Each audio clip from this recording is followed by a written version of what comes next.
initial ballot voting on town and school affairs. And as usual, the polls will be open from 8 a.m. to 7 p.m. in the town hall and fire station. I'm going to make some introductions and then have a brief statement and explanation. So sitting here to help us with election procedures, supervisors of the checklist include Ethel Gendron, Penny Gendron, and Bobby Wilson, and assisting Jody Kursiewicz. Matt Saxton has agreed to be the assistant moderator today. Moderator pro temp is Priscilla Sala, who's not there. And then, of course, we have our town clerk, Gloria Seddon. Assisting her is Trish Anderson. I'm sure you know all these characters, but I'm just going through them. And so then the selectmen are Chris Friedman, Tim Noonan, and Rock Wilson. And their office administrator, that's the official title, office administrator, is Kelly Wright. Not present today is Charlotte Como, who also assists Kelly. We have Officer Howard, who is here to maintain the peace. I doubt that we'll give you much action, but thank you for being here, Officer Howard. And members of the Alstead Advisory Budget Committee, would you raise your hands? Okay, so they are in various places. So they've been doing a lot of work on this. Also, we are grateful to the school district for letting us use these facilities today. Dave Russell set up all the chairs, and they've set up everything, actually. And he'll be coming back in here in a little bit. I checked with him, and he would appreciate our help with taking the chairs back to the dollars at the end, if you don't mind and if you are able.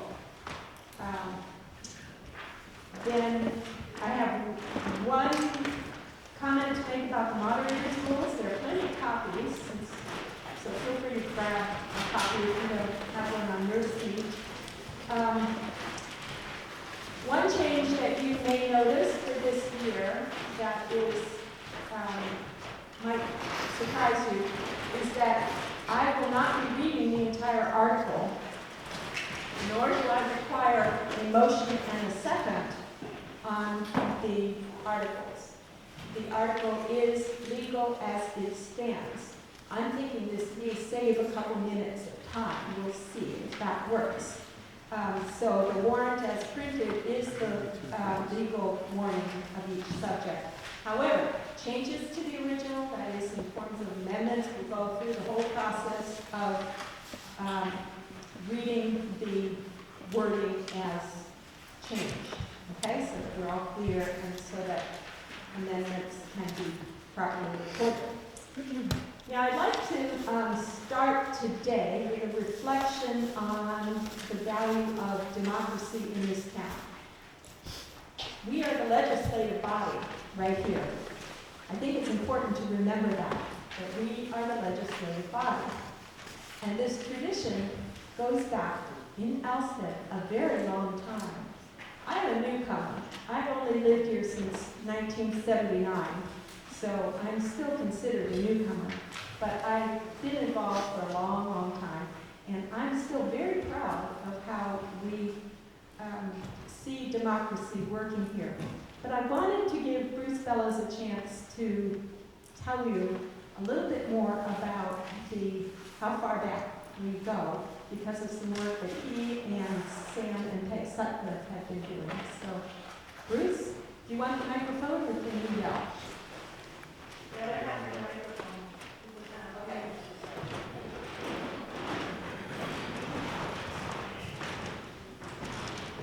She's not giving me a chance. She drafted me into this position. Anyway, the Historical Society, our mission is to preserve the history of the town. And 2 years ago, through private donations, we conserved the proprietor's book. That's the original book of the original proprietors when they were granted land. And this last year, Sam and Peg Sutcliffe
election of officers, which, as I've already described, will happen on March 14th, 2017.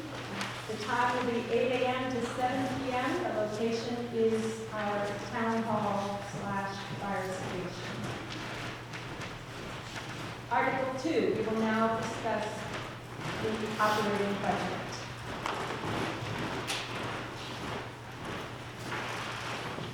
Are there changes to, so when I say that, then anybody who has something to say can say it.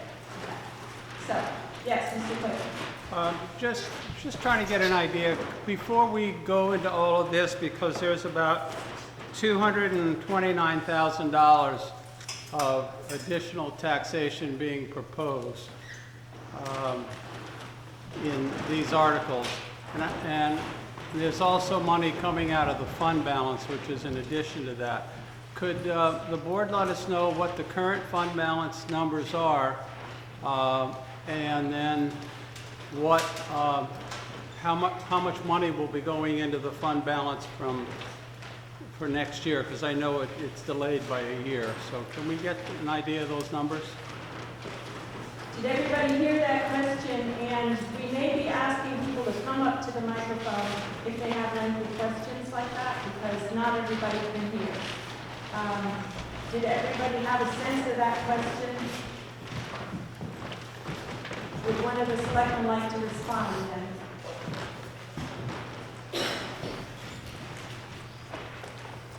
We'll do our best and realize that we can't give you exact numbers because we don't have exact numbers in front of you.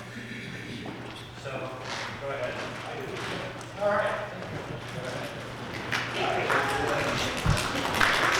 And I would like people to introduce themselves, even though you may know everybody here, just to be on record. Glenn Alstead. Currently, right now, we have, this is from the DRA printout, we have $544,583 in surplus right now. Projected costly rollover from last year is about $120,000. That is unspent from last year's budget. A rough figure on the revenue, because I was trying to cram last night to get the rest of the numbers out together, right around $80,000. Additional revenue above and beyond what we did on our MS 434, which gives us about 769. These are projected numbers, plus or minus, about 769,000 in our fund balance. Okay, good, thank you.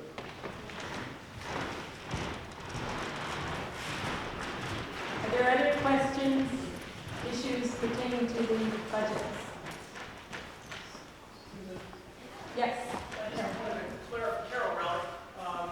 But I think your number was actually a little high. We came up with $202,000 in change coming out of capital reserve this year versus $395 last year. Fund balance about $180,000 coming out of it. And the extra taxation was about $40,000 higher than last year. That answers your question. Thank you. Yes, Bobby? Like, under your numbers, you also have the numbers showing how much unpaid taxes that we're carrying, that would be part of that budget number.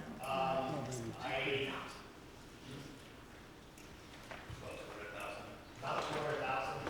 It varies. I mean, No, I understand that. if right after taxes are due, that number goes up and then it goes down. I mean, it's just so hard to, I think Matt used to take and put, a date, and that's when he used to run the number on that.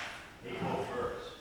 And that's how it was done. So like right now, last report I have was over $500,000. In unpaid taxes? Yeah, but that's also this year, that people are actually paying their taxes from December, so, Well, we must have an average per year that we. yeah, about 200,000. About, okay, thank you. Are there other discussions on the operating budget as printed? Matt Gillette. As you know, I think the library sort of has trustees of the library and the chair of the library, and every year we're tasked with reviewing the staff and the compensation of the library, and it's sort of unique in that we don't, the select board doesn't have oversight So this year we request, right now we're at $40,000, we request an additional $2,500 for the library, bringing it to $42,500, because we want to do some compensation, some wage increases for our staff. So I guess we'd like to vote on that. So, motion. Could I have that in the form of a motion, and could you write it down? Yep. And at this point, since I am a library trustee also, I'm going to turn the microphone over to our moderator pro tem, Priscilla Sawa, to avoid so that we don't have any conflict of interest.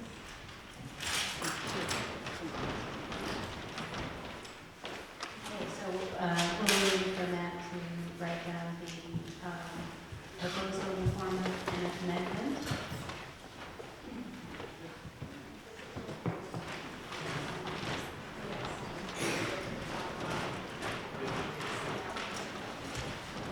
So this amendment that we're considering would increase the bottom line of the proposed budget, operating budget by $2,500.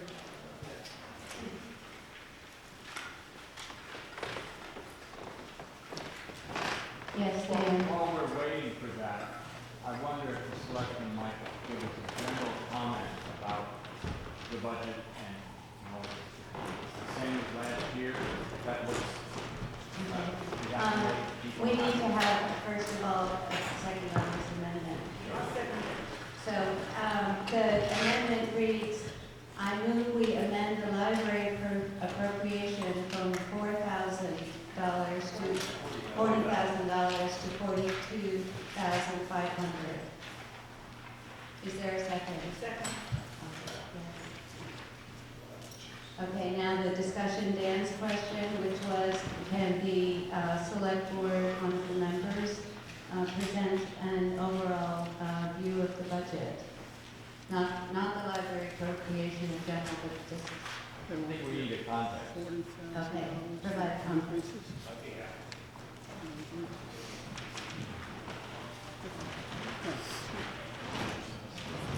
I don't know if I need this, but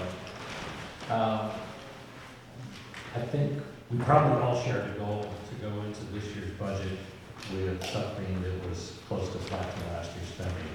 Last year, we had a lot of unexpected things occur. We had forest fires that are not a typical thing that we do that were costly. We bought a new fire truck, but we did not buy a door big enough to fit a fire truck. That was another $20,000 that we had to expend.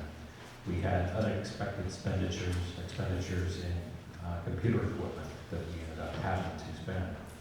Despite all this, we still made a healthy contribution to the fund balance.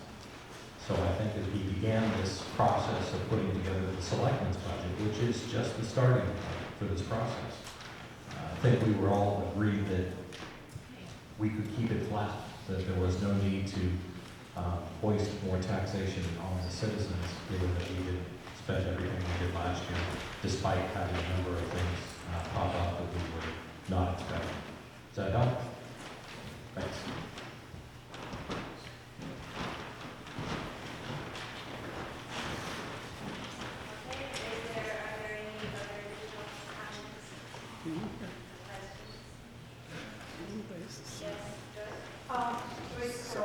With respect to the library, it seems to me that this is an incredibly valuable resource.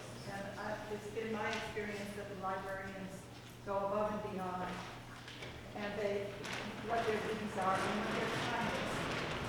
And so that I believe that it affects the time that they work. You find that they were making less than minimum wage.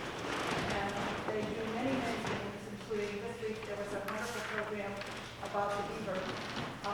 That about 50 people seem to be, about 50 people attended from the town, including young children. Another time I was in the library recently, there are homeschool children who use it for every day.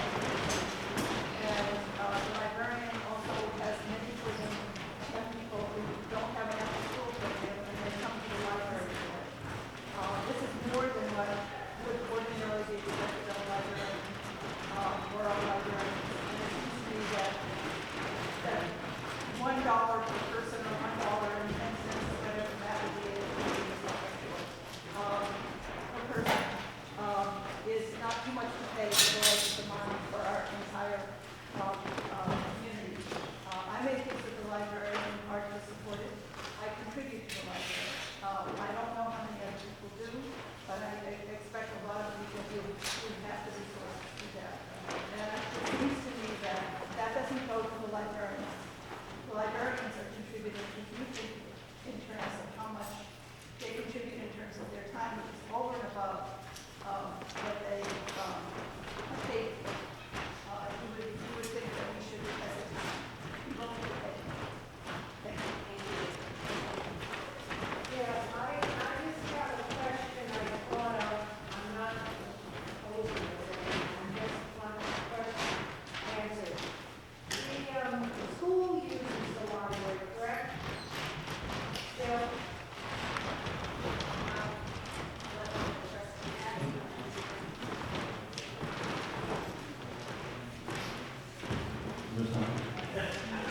The school, I mean, anybody in the town of Alstead or Lyman can use the library. Okay, so the school uses it as their library resource?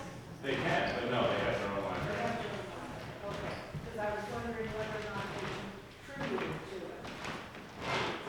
The library. No, it's their parents who use their taxation. Right, right. I understand. I'm not fighting. Not arguing. Just want to get some clarified information. I don't know. That answer your question? Yeah, thank you. Are there any further comments? Yes. Are there other sources of funding that could cover the increase in wages, say trusts or donations or things like that? Yeah, I mean, we, historically, the library of the town, a little backstory before my time on the board, the library was funded primarily through the trusts, with very little town support. And over the course of the library's history, evolved as a town, through actually RSA, select boards began to support libraries. And it became a situation where, in our particular town, the library wages have become a town appropriation.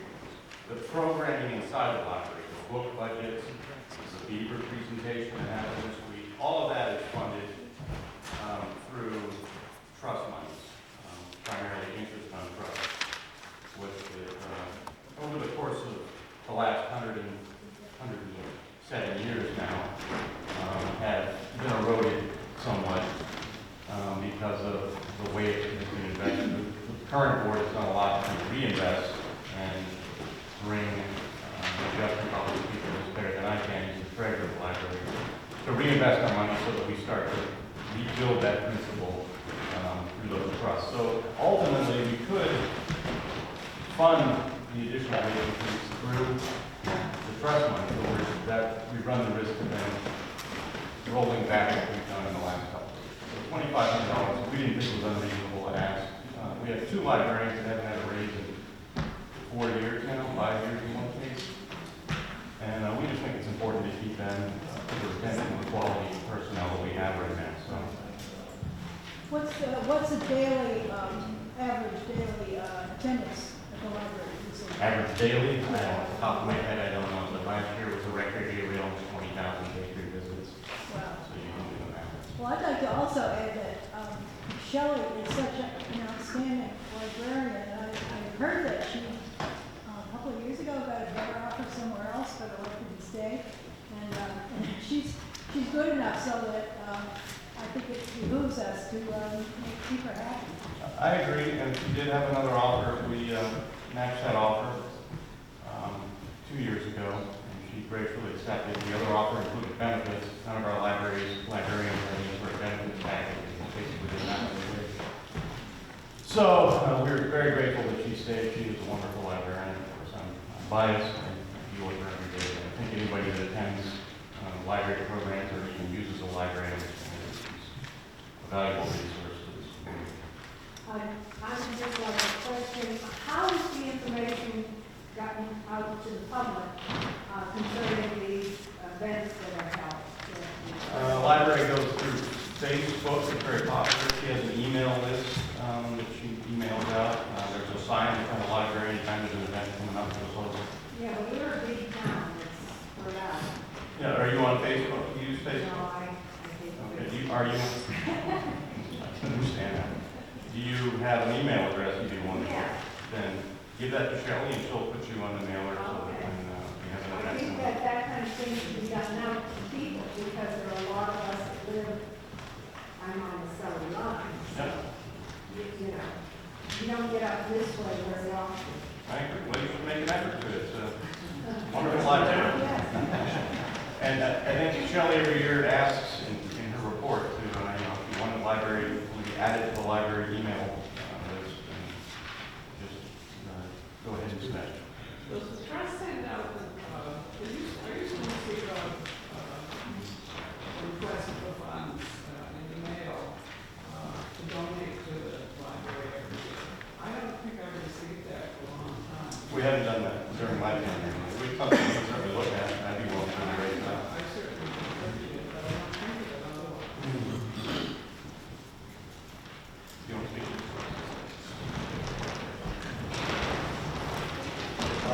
Jeff Sloan, treasurer of the library.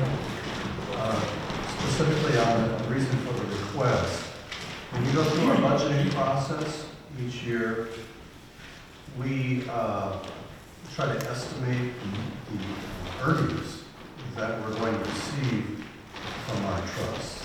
And that's what we spend. We don't dig in to the principal of the trust. We'd like to believe we can preserve that in perpetuity so this income is available to all future patrons of the library. So that income is income from the library trust, the trusts that are held by the town trustees of trust for the library. Again, on those trust funds, we receive only the income that is generated by the trust. So when we put our budget together this year,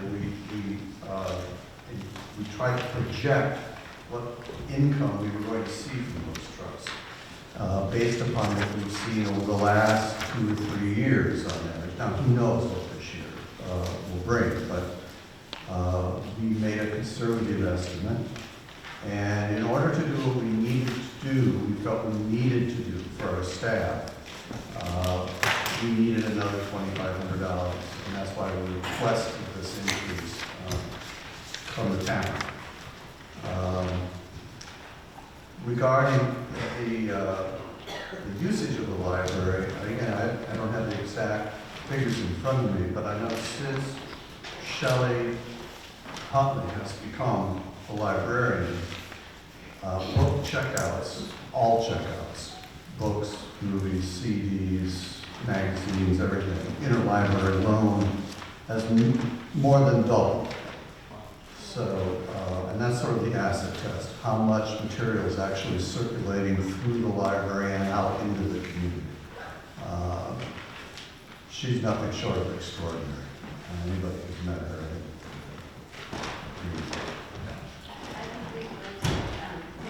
Get to Ann, but first, Carol. Sorry? Can I move to call the question, please? Okay, there's been a motion to call the question. We should take a vote on it. All those who would like to end discussion on this issue, please raise your cards. Inside them.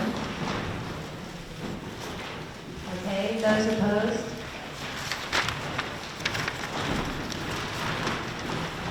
Okay, it looks like discussion has ended. So now we're going to vote on the amendment, which reads, I move we amend the library appropriation from $40,000 to $42,500 for a total budget amount of $1,592,075. So all those in favor of the motion, please raise your cards.